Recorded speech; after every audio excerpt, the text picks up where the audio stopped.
तो केमिस्ट्री का ये पेपर है जिसमें से मैं आपको सिर्फ वही दे रहा हूँ जो जिससे सबसे ज़्यादा क्वेश्चन आते हैं। मैं पिछली बार ही दिया था और मैंने बहुत अच्छा स्कोर किया है। मैं बोल रहा हूँ इस बुक के बाहर एक भी क्वेश्चन नहीं आता। जो क्वेश्चन मैं आपको करा रहा हूँ उसके बाहर एक भी क्वेश्चन नहीं आएगा और यही same to same line to line यही क्वेश्चन आएगा, ठीक है। मैं पिछली बार दिया था, उससे पहले मेरे दोस्त दिए थे, उन्होंने मुझे ये रिकमेंड किया बुक। मैं इसलिए चाहता हूँ पेपर चल रहा है 3-4 दिन में ये मतलब पेपर हो रहे हैं, इसलिए मैं सोच रहा हूँ जो भी मेरे तरफ से हो सके वो मैं वो डाल देता हूँ, ठीक है। मेरे पास ज़्यादा अच्छे मतलब ये सब है नहीं सेटअप, सो दैट मैं आपको अच्छी वीडियो बना के दे सकूँ। तब भी मैं कोशिश कर रहा हूँ सो दैट मैं अपने दोस्तों की हेल्प कर सकूँ। आप लोग आओ मेरे जूनियर, मैं आप लोग को वहाँ भी हेल्प करूँगा। चलिए मैं ज़्यादा समय नहीं गवाता हूँ, ठीक है, बातचीत करके। तो पहला क्वेश्चन कर लेते हैं। पहला क्वेश्चन क्या बोल रहा है, isoprene is a monomer of. Isoprene किसका मोनोमर है? ये तो बहुत ही सिंपल क्वेश्चन, इसका आंसर हो जाएगा बी, नेचुरल रबर। और उसके बाद अगला क्वेश्चन देख लेते हैं, ठीक है। विच of the following is not a condensation polymer. तो इसका आंसर है वो बहुत ही सिंपल है। देखिए पहले नाइलॉन 66, डेक्रोन या टेरलिन या पीटीएफई। तो इसका देख लिया आप, नाइलॉन 66, डेक्रोन या टेरलिन आप लोग पढ़े होंगे, पीटीएफई आप लोग कभी नहीं सुने होंगे, इसलिए पीटीएफई इसका आंसर है। अगला क्वेश्चन देख लेते हैं, पीवीसी है रिपीटिंग यूनिट ऑफ। तो पीवीसी किसका रिपीटिंग यूनिट है? तो देखिए पीवीसी का फुल फॉर्म होता है पॉलीविनाइल क्लोराइड। तो इसका आंसर क्या हो जाएगा? ये रिपीटिंग यूनिट है विनाइल क्लोराइड का, इसका आंसर सी हो जाएगा। अगले क्वेश्चन पे चलते हैं। The S in the buna S stand for. तो बूना एस में एस क्या होता है? तो अगर आप बूना एस पूरा जानते हैं इसका क्या नाम है तो आप आराम से क्या कर लेंगे, बूना एस मतलब बूना स्ट्रीन। तो इसका आंसर जो हो जाएगा वो क्या हो जाएगा? सी हो जाएगा। सल्फर मत लगा के आ जाइएगा, ठीक है, क्योंकि सल्फर की बात बहुत होती है इसमें। जब रबर में आप लोग सल्फर डाल देते हैं तो वो, ठीक है, जो टायर वायर में बनता है, ठीक है, वो वाला नहीं है, ठीक है। अगला क्वेश्चन देख लेते हैं, 5वां है ये, नाइलॉन 6 प्रिपेयर्ड फ्रॉम। नाइलॉन 6 किससे बनता है? तो जो इसका आंसर है मुझे लगता है इसको तो आप लोग को पता ही होगा, कैप्रोलैक्टम, ठीक, कैप्रोलैक्टम से ये दिया भी है साफ साफ एनसीईआरटी में, तो इसमें दिक्कत नहीं होनी चाहिए आप लोग को, ठीक है। अब छठा क्वेश्चन कर लेते हैं, डैक्रोन इज अनदर नेम फॉर। डैक्रोन का दूसरा नाम क्या है? तो ये तो बहुत ही ईजी क्वेश्चन है और ये तो आप लोग को करना ही करना होगा और सही करना होगा। तो इसका आंसर टेरेलिन, ठीक है। और ये अच्छे दीजिएगा पेपर में, सिंपल क्वेश्चन यही सब आते हैं और मेरे में ये कैप्रोलैक्टम वाला आया था, ठीक है, इसलिए मुझे याद है अच्छे से। और polythene is an example of, यही छोटे मोटे क्वेश्चन आते हैं, ठीक है। तो पॉलीथीन किसका एग्जाम्पल है? तो इसका आंसर हो जाएगा, ज़्यादा मैं ऑप्शन पे नहीं जाऊँगा, इसका आंसर डायरेक्ट मैं बता दूंगा पी, होमोपॉलीमर का। होमोपॉलीमर का क्योंकि इथीन से मिलकर पॉलीथीन बनता है, ठीक है, तो इसमें दिक्कत होनी नहीं चाहिए आप लोग को। अगला क्वेश्चन फिर पॉलीथीन पे आ रहा है, polythene is a thermoplastic, thermostatic plastic, both of this, none of this. तो इसका आंसर तो आप लोग को यार देना ही होगा, करेक्ट ही देना होगा, ठीक है। इसका आंसर क्या हो जाएगा? ए, थर्मोप्लास्टिक एग्जाम्पल। थर्मोस्टेटिंग तो जो स्विचेस ये सब बनते हैं, ठीक है, तो उन सबसे तो बनते नहीं। पॉलीथीन तो एकदम नॉर्मल है, इसको तो हम लोग आराम पिघला के शेप दूसरा दे सकते हैं, इसलिए ये क्या हो जाएगा? थर्मोप्लास्टिक एग्जाम्पल है। अगला क्वेश्चन देख लेते हैं, विच of the following has an एमिड linkage. तो एमिड लिंकेज किस में होता है, ठीक है, प्रोटीन में, पॉलीएमाइड में, कि नाइलॉन 66 में, कि ऑल ऑफ दिस में। तो इसका आंसर देखिए बहुत ही सिंपल है। आप लोग को मैं ये बता देता हूँ, ये मतलब एक ट्रिक ही कह सकते हैं आप लोग, कि जब भी कभी ऑल ऑफ दिस ऑप्शन आता है मोस्टली वैसे होता है, कोई नेगेटिव मार्क्स नहीं, इसलिए अगर आपको नहीं आता है तो ऑल ऑफ दिस मार्क आइएगा, मैं बोल रहा हूँ आपका करेक्ट होगा, कोई नहीं रोक पाएगा आपको, ठीक है, मेन कैंपस में जाने से। अगला देख लेते हैं, वल्कनाइज रबर क्या होता है? वल्कनाइज रबर ये है jerking movement, cold temperature, drop of acid rain या wear and tear due to friction. तो ये है कि इसमें टायर में वल्कनाइज रबर को वल्कनाइज किया जाता है टायर बनाने के लिए। तो ये किस लिए? Wear tear due to friction, मतलब वियर टियर रोकने के लिए, ठीक है, फ्रिक्शन जो फ्रिक्शन कारण हो जाता है। तो इसका आंसर क्या हो जाएगा? इसका आंसर हो जाएगा डी, ठीक है। अगले क्वेश्चन में अब मैं चलता हूँ, इसके बाद कुछ भी नहीं आएगा, आप लोग को बता देता हूँ दोस्तों, ठीक है। अगला question, polymer is formed when a simple chemical unit. क्या होता है? पॉलीमर कैसे बनता है? Combine to form a circle to become a round, to combine to form a long chain. तो इसका आंसर बहुत ही ईजी है, क्या हो जाएगा इसका आंसर रहेगा डी वाला, ठीक है। देखो मैं इतने सालों में ये सब पढ़े तभी मुझे अच्छे से याद है, ठीक है। तो ये तो बहुत सिंपल क्वेश्चन है, ऐसे ही क्वेश्चन आते हैं पूरा, ठीक, कल देख लीजिएगा, परसों देख लीजिए, जब भी आपका पेपर है, ठीक है। सॉरी उन दोस्तों को जो जिनका पेपर निकल गया और मैं बाद में बनाया, ठीक है, बहुत इंपॉर्टेंट क्वेश्चन है, सॉरी यार, पर मैं क्या कर सकता हूँ, मैंने कोशिश किया हूँ, ठीक है। ये सब इतना सेटअप लाया टूड़ा उड़ा कहाँ से, ठीक है, मैं अभी नया नया हूँ यूट्यूब में, ठीक है। अगला क्वेश्चन देख लेते हैं, बार बार, which of the following is a synthetic rubber. इसमें सिंथेटिक रबर कौन सा है? बुनाएस की, बुनाएन की, नियोप्रीन या पॉलीथीन। तो पॉलीथीन, ठीक है, इसका आंसर तो बहुत सिंपल है, ठीक है। इसका आंसर तो मुझे लगता है आप लोग ऐसे बता दिए होंगे, नहीं बता पाए तो नियोप्रीन है यार, ये तो पूरे एनसीईआरटी में सिंपल, जो कभी पॉलीमर पढ़ा है आराम से दे देगा, ठीक है। विच of the following element is present in Teflon, ठीक है। टेफ्लॉन में कौन सा एलिमेंट प्रेजेंट होता है? आयोडीन होता है, ब्रोमाइन होता है, फ्लोरीन होता है, क्लोरीन होता है। इसका आंसर तो आप लोग दे नहीं दिए होंगे, अगर नहीं दिए तो फ्लोरीन, ठीक है, फ्लोरीन होता है, ठीक है। अगला क्वेश्चन कर लेते हैं, वोल्कनाइजेशन में एक रबर, अभी वहाँ हम लोग पीछे गए थे, वियर टियर कैसे फ्रिक्शन कम कर सकता है, ठीक है। इसका आंसर है हार्ड करके, सॉफ्ट करके, लेस इलास्टिक करके, सॉल्युबल इन। इसका आंसर क्या होगा? इसका आंसर हो जाएगा हार्ड बना देता है, ठीक है, उसको, तो हार्ड इसका आंसर हो जाएगा। अगला क्वेश्चन है बेकेलाइट। बेकेलाइट क्या है? बेकेलाइट यूरिया फॉर्मेल्डिहाइड प्लास्टिक है या फेनॉल फॉर्मेल्डिहाइड प्लास्टिक है, विनाइल प्लास्टिक है, फेनॉल एसिटल एल्डिहाइड प्लास्टिक है, ठीक है। तो इसका आंसर क्या हो जाएगा? इसका आंसर है अपना फिनॉल फॉर्मेल्डिहाइड प्लास्टिक, ठीक है, एक बार और बता देता हूँ, phenol formaldehyde plastic. Bakelite, bakelite के क्या होते हैं? स्विचेस, ये जो आती है नहीं मॉडल स्विचेस जिसको बोलते हैं, वो सब बनता है, ठीक है। अब गटा पार्चा बहुत ही अच्छा क्वेश्चन है, ये बहुत फेवरेट क्वेश्चन है, ठीक है, इलाहाबाद यूनिवर्सिटी के, तो ये आता ही आता है। गटा पार्चा थर्मोप्लास्टिक, इसका type of nylon seed, synthetic rubber, isomer of natural rubber, या डी थ्रेड ऑफ टेरेलिन। ठीक है, तो इसका आंसर क्या हो जाएगा? इसका आंसर है दोस्तों an isomer of natural rubber. Natural rubber का एक आइसोमर है, ठीक है, क्या गटापार्चा। ठीक है, the catalyst use in the manufacture of polyether by Ziegler method is. इसका आंसर क्या होगा? ए क्या बोल रहा है? Titanium tetrachloride and triphenyl aluminium, या titanium tetrachloride and triethyl aluminium, या सी टाइटेनियम डाइऑक्साइड, या डी टाइटेनियम आइसोपरऑक्साइड। ठीक है, तो इसका आंसर क्या है? इसका आंसर भी बहुत सिंपल है। इसका आंसर आप लोग बी मार दीजिए, बड़ा वाला titanium tetrachloride and try ethyl aluminium. ठीक है, इसका आंसर है। ठीक है, अगला देख लेते हैं। Which one of the following is a thermoplastic. ठीक है, इनमें से थर्मोप्लास्टिक कौन सा है? नाइलॉन है, या टेरिलीन है, या पॉलीथिलीन है, ऑल ऑफ दीज। देखिए, मैं अभी आपको पहले भी बता दिया था कि ऑल ऑफ दीज अगर है तो all of these he answer है। ठीक है, तो डी आंसर है। ठीक है, इसका भी डी आंसर है। ठीक, नाइलॉन भी, टेरिलीन है, पॉलीथिलीन, ये सब क्या थर्मोप्लास्टिक एग्जाम्पल है। ठीक है, अब इसके बाद अगला है, मुझे लगता है 7 ही मिनट हुए हैं, अभी एक और बना देता हूँ। ठीक है, ये अगला जनरल ऑर्गेनिक केमिस्ट्री का। ठीक है, जनरल ऑर्गेनिक केमिस्ट्री के भी हम लोग कर लेते हैं क्वेश्चन, ज़्यादा समय नहीं लगेगा इन सब में।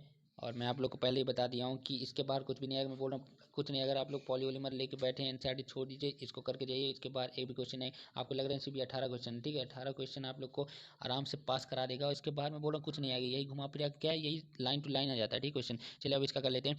The compound C4H10O can show क्या? A metamerism, B functional isomer, position isomer, ये all of the above.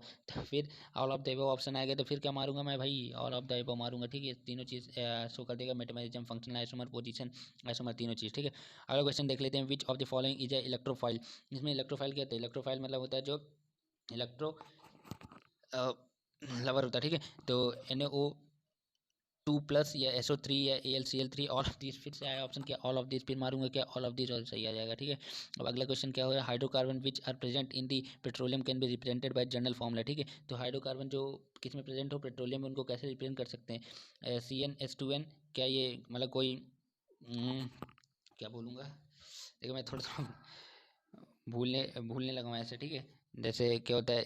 Ethane, ethene, ethyne. ठीक है, तो तीन चीज़ होता है। अगर ये डबल बॉन्ड है तो उसका फॉर्मूला होता है CnH2n। ये अगर सिंगल बॉन्ड है तो CnH2n+2। अगर ट्रिपल बॉन्ड है तो CnH2n-2। ये डी के बोला CnHn। ठीक है, ये तो ऐसे बोल देता है। ठीक है, ये एक ऐसे आप एक्सक्लूड कर दीजिए। तो पेट्रोलियम के लिए कौन सा इसमें से क्या बोलते हैं जनरल फॉर्मूला जो हम लोग रिप्रेजेंट करेंगे? तो इसका आंसर जो हो जाएगा तीसरे का क्या हो जाएगा? बहुत ही सिंपल है। ये क्या होता है? हमेशा एक सिंगल बॉन्डेड होता है, इसलिए CnH2n+2। ठीक है, हो जाएगा इसका आंसर। ठीक है, अगला क्वेश्चन देख लेते हैं। CH3COH and HCOOCH3। ठीक है, क्या एग्जिबिट करेगा? Metamerism, optical isomer, chain isomer, functional isomer. ठीक है, तो मैं बोल रहा हूँ ज़्यादा आप लोग को दिमाग नहीं लगाना है इसमें। अगर आपको हार्ड लग रहा है क्वेश्चन तो बस इसमें देख के जाइए, बस इसके बाहर कुछ नहीं। आप वहाँ भी यही मार देंगे जो मैं यहाँ मार रहा हूँ। ठीक है, फंक्शनल आइसोमर शो करेगा। ठीक है, बहुत ईजी क्वेश्चन आते हैं, बहुत ईजी यार दोस्तों, मेरी बात मान के जाओ। हाँ, पांचवा देख ले। CH3CO C2H5 and C2H5 CO CH3 exhibit. ठीक है, इसमें बोल रहा है A metamerism, optical isomer, chain isomerism, या फंक्शनल आइसोमेरिज्म। ठीक है, तो इसका आंसर क्या हो जाएगा? इसका आंसर हो जाएगा दोस्तों ए वाला मेटामेरिज्म। ठीक है, अगला देख लेते हैं। IUPAC name of C2H5O CH3। इसका क्या हो जाएगा यार? इसका तो बहुत ही सिंपल है। ठीक है, इसका आंसर मैं देख के बता सकता हूँ। इसका आंसर हो जाएगा मेथॉक्सी इथेन। बी, ये सी नहीं, अच्छे लगा दूं, या आप लोग को लगे सी में लगा दिया मिथॉक्सी इथेन। ठीक है, इसमें तो ज़्यादा हार्ड था नहीं यार, ये बहुत ही सिंपल, इससे भी सिंपल आते हैं यार नोमेनक्लेचर। 7 देखो। विच of the following is a nucleophile. Nucleophile जो क्या है? जो क्या होता है? इलेक्ट्रॉन हीटर होता है। ठीक है, ऐसे कह सकता हूँ। ठीक है, तो इसमें ए ऑप्शन है Cl+, Cl लोन पेयर, या Cl-, या नन ऑफ दीज। तो इसका आंसर क्या होगा भाई? इसका आंसर अभी ऊपर वाला अगर आप लोग इलेक्ट्रोफाइल वाला कर लिए थे तो इसका भाई आंसर आप लोग कर लेंगे Cl-। ठीक है, electrophile form during the sulphonation of benzene. ठीक है, सल्फोनेशन ऑफ बेंजीन का इलेक्ट्रोफाइल कौन सा? Electrophile form during the sulphonation of benzene का सल्फोनेशन होता है, उसका इलेक्ट्रोफाइल कौन सा उसमें से निकलता है? ठीक है, तो SO2 की SO3, SO3H-, SO3H+। इसमें तो अगर आप लोग आराम से इलेक्ट्रोफाइल देख लेंगे तो आप इसका आंसर भी बता देंगे। तो इसका आंसर हो जाएगा बहुत ही सिंपल, SO3 यार, इसमें क्या सोचने वाली है। दी IUPAC name of compound CH3, CS double bond CH2, यहाँ लगा है CH3। ठीक है, एक मिथाइल ग्रुप लगा है। इसका आंसर क्या हो जाएगा? आप लोग कहीं से भी गिनती कर सकते हैं। ठीक है, आप लोग चाहे यहाँ से गिनती स्टार्ट कर दें, यहाँ से स्टार्ट कर सकते हैं। चलिए इसके ऑप्शन दे देता हूँ, अभी तक तो आप लोग बता भी दिए होंगे। ठीक है, तो यहाँ ए ऑप्शन है 2 मिथाइल ब्यूटीन या आइसोपेंटीन या 3 मिथाइल 1 ब्यूटीन या 1,1 डाई मिथाइल 2 प्रोपीन। ठीक है, तो इसका आंसर क्या है? इसका आंसर है बहुत ही इजी, 3 मिथाइल 1 ब्यूटीन। एक बार आप लोग को दिखा देता हूँ, नहीं बोलेंगे यार दिखाया नहीं आप। ये देखो यहाँ साफ साफ दिख रहा है। ठीक है, यहाँ आप लोग को यार मेरे पास ज़्यादा इतना सिस्टम नहीं है कि अच्छे से मैं आप लोगों को पूरा बना के बताऊँ। ठीक है, जो है जो हो रहा है वो मैं कर रहा हूँ। ठीक है, अपनी तरफ से आप लोग बस हेल्प करना चाह रहा हूँ। Compound more difficult to undergo electrophilic substitution reaction is, तो इनमें से कौन सा कंपाउंड जो बहुत डिफिकल्टी से इलेक्ट्रोफिलिक सब्स्टिट्यूशन रिएक्शन शो करता है? तो इसका आंसर क्या हो जाएगा? इसका आंसर बहुत ही ईजी, ए क्या है? नाइट्रोबेंजीन। ठीक है, नाइट्रोबेंजीन इसका आंसर है। अगला क्वेश्चन देख लेते हैं 11th वाला। Carbonium ion radially reacts with किससे? न्यूक्लियोफाइल से, इलेक्ट्रोफाइल से, प्रोटॉन से, कि AlCl3 से? तो इसका आंसर क्या हो जाएगा? इसका आंसर आप लोग को सिंपल A1 लगा देंगे, न्यूक्लियोफाइल से। अगला देख लेते। Coal tar mainly contains the acidic compound, कौन सा एसिडिक कंपाउंड उसमें होता है कोआल्टर में? 12 का आंसर हो जाएगा। ये थोड़ा हार्ड क्वेश्चन है, मैं बोल रहा हूँ इससे बहुत इजी क्वेश्चन आता है, तब भी आप लोग कर लीजिए, करने में क्या जा रहा है। विच of the following is not a petroleum distillation product, इसमें पेट्रोलियम डिस्टिलेशन प्रोडक्ट कौन सा नहीं है? तो इसका आंसर हो जाएगा एंथ्रासीन ऑयल। अगला क्वेश्चन देख लेते हैं। Two pentanone and 3 pentanone exhibits, क्या होगा? Geometrical isomerism, positional isomer, metamerism, chain. देखिए इसके जनरल ऑर्गेनिक केमिस्ट्री के बहुत सारे क्वेश्चन आते हैं, इसलिए मैं करा देता हूँ। कुछ हार्ड हैं, उसको आप लोग इग्नोर मार सकते हैं, पर मैं बोल रहा हूँ एक बार देखने में क्या जा रहा है, क्योंकि वहाँ देखते ही आपको आंसर याद आएगा। अरे यार वहाँ तो कुछ आया था। ठीक है, तो इसका जो आंसर हो जाएगा क्या है? 14 का आंसर हो जाएगा अपना बी वाला। ठीक है, तो अगला क्वेश्चन कर लेते हैं। The hybridization of carbon in benzene, ये तो बहुत सिंपल क्वेश्चन है। ठीक है, इसमें तो मैं तुरंत मार देता हूँ, आप लोग भी मार चुके होंगे अभी तक। आंसर sp2 यार। ठीक है, इसमें क्या है? डबल बॉन्ड है। तो compound more readily undergoing electrophilic substitution reaction इस, कौन सा होगा? इसमें कंपाउंड बहुत इजीली जा सकता है, वहाँ बहुत डिफिकल्ट पूछा था, यहाँ बहुत इजी। ठीक है, बेंजीन, टोलिन, बेंजाल्डिहाइड या बेंजोइक। ठीक है, 16 का आंसर क्या हो जाएगा? 16 का आंसर अपना हो जाएगा टोलिन। ज़्यादा आगे बढ़ गए। The properties of catenation more marked case of silicon में, कार्बन 3 में, कॉपर में। ये भी बहुत इजी क्वेश्चन है यार, आप लोग को याद होगा कैटेनेशन प्रोसेस। ठीक है, जो बहुत ज़्यादा क्या बना सकते हैं? चेन बना सकते हैं। ठीक है, इसका आंसर क्या होगा? कुछ नहीं यार, हाइड्रोकार्बन पढ़ रहे तो हाइड्रोकार्बन वाले कार्बन लगाओगे ना।